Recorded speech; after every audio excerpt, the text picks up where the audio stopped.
You have to ask yourself why it is that somebody would want to do that, let alone these elite people. And if you look at the elite throughout history, many of the people that achieve pinnacles of power are into the occult. They seek a supernatural way to gain power. Why are Christian conservatives such as the Bushes and Newt Gingrich attending the Grove? And I recognize I'm not going to be invited to Renaissance Weekend or that Bohemian deal where Newt, Rush, and Dick all sit in a teepee naked beating on tom-toms. Why does the media barely mention the Grove? Because many of them are in attendance. Late political cartoonist Phil Frank of the San Francisco Chronicle draws a reporter thinking about his loyalties to Bohemian Grove as he takes notes for a story. Stories about what happens in these redwoods are hard to come by. A campground statue reminds Bohemians to keep their mouths shut about the Grove. Many world events have been shaped at the Grove, including the creation of the atomic bomb. Discussions at the Grove in the 1930s helped lead to the development of nuclear power and the atomic bomb.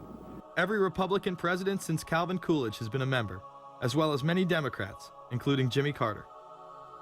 If you look at the membership lists of the Bohemian Grove and the Council on Foreign Relations, the Bilderberg Group, a lot of the key level people are overlapping and are involved in numerous groups. In addition to pagan rituals that take place there, this all-male club also deals with darker themes through the plays Montezuma, which feature Aztec human sacrifice, and Faust, which feature Mephisto. Some of these plays are disturbingly flamboyant. Many of the elitists have a penchant for cross-dressing and singing show tunes. Perhaps that is why much of the all-male staff also happen to be homosexuals. Well, each year, many of them seem to have a stunt or try to come up with a stunt. Last year, 1980, the popular button was Free the Fortune 500. Bohemian Grove that I attend one time at a time. It is the most faggot goddamn thing you will ever imagine. In 2004, the New York Post reported that gay porn star Chad Savage would be servicing moguls at the Bohemian Grove. In recent years, several politicians have been outed in scandals, including Senator Larry Craig, who tried to solicit sex from an undercover officer in 2007.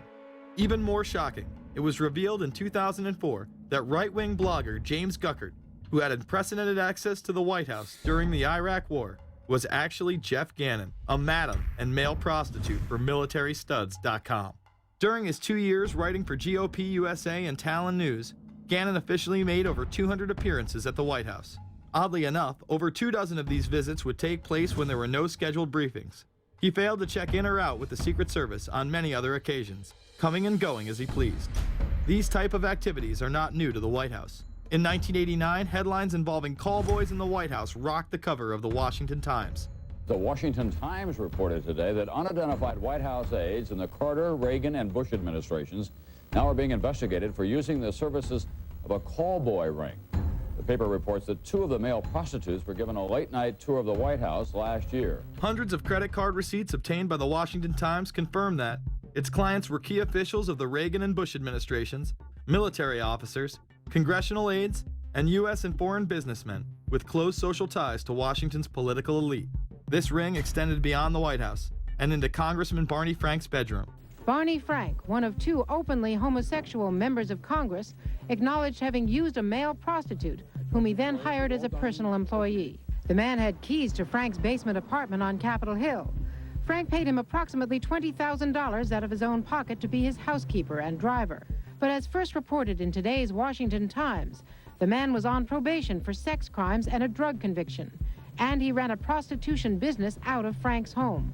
Although Frank tried to claim ignorance, Stephen Goby, the prostitute in question, claimed that Frank was completely aware of what was going on and was even receiving free and discounted sexual services.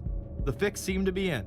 Frank was threatening members of Congress to remain silent prior to being exposed in this sex ring. Massachusetts Democrat Barney Frank, a homosexual, threatened to expose fellow congressmen he knew to be gay unless they stopped spreading rumors.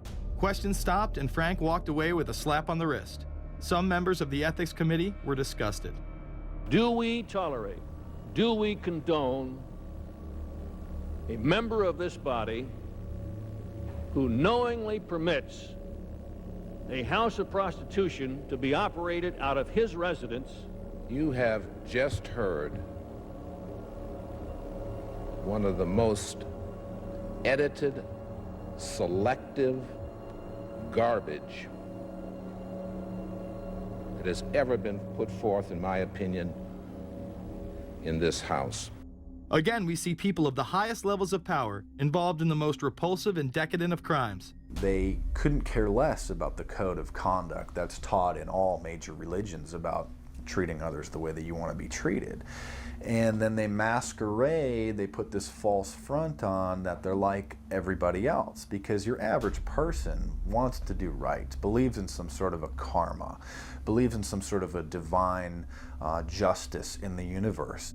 And so these people need to put on this front that they're like the average Joe in middle America, that they go to church every once in a while, and that they believe in an afterlife and a divine justice. And so they have to put on this front that they're like everybody else in order to get elected and to be accepted and to not have people look at them suspiciously, because if somebody goes around and openly admits that they were an atheist or that they were of some obscure religion, people aren't going to throw their support behind them as much, and they're not going to trust them as easily.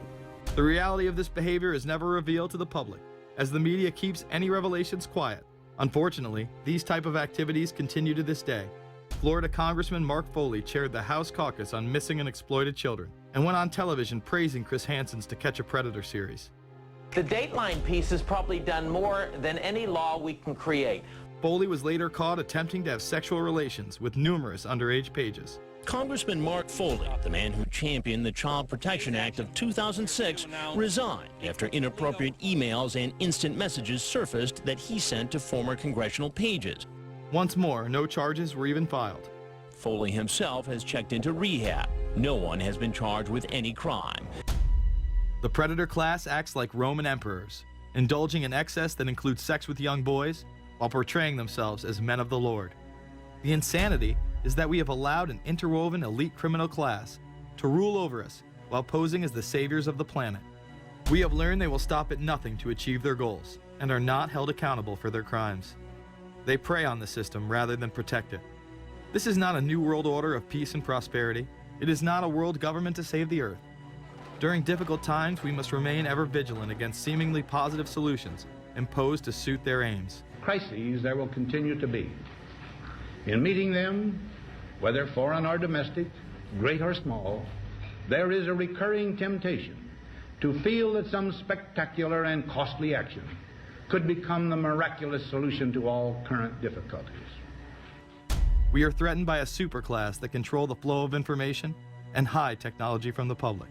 The prospect of domination of the nation's scholars by federal employment, project allocations, and the power of money is ever present and is gravely to be regarded. We must also be alert to the equal and opposite danger that public policy could itself become the captive of a scientific, technological elite. It is time to put down the remote control, to turn off your Xbox, and start paying attention. It is time to step away from everyday luxuries and pop culture and take action against a monolithic, concentrated evil in order to save what's left of humanity. We must now trade in our apathy for action in order to defeat this invisible empire.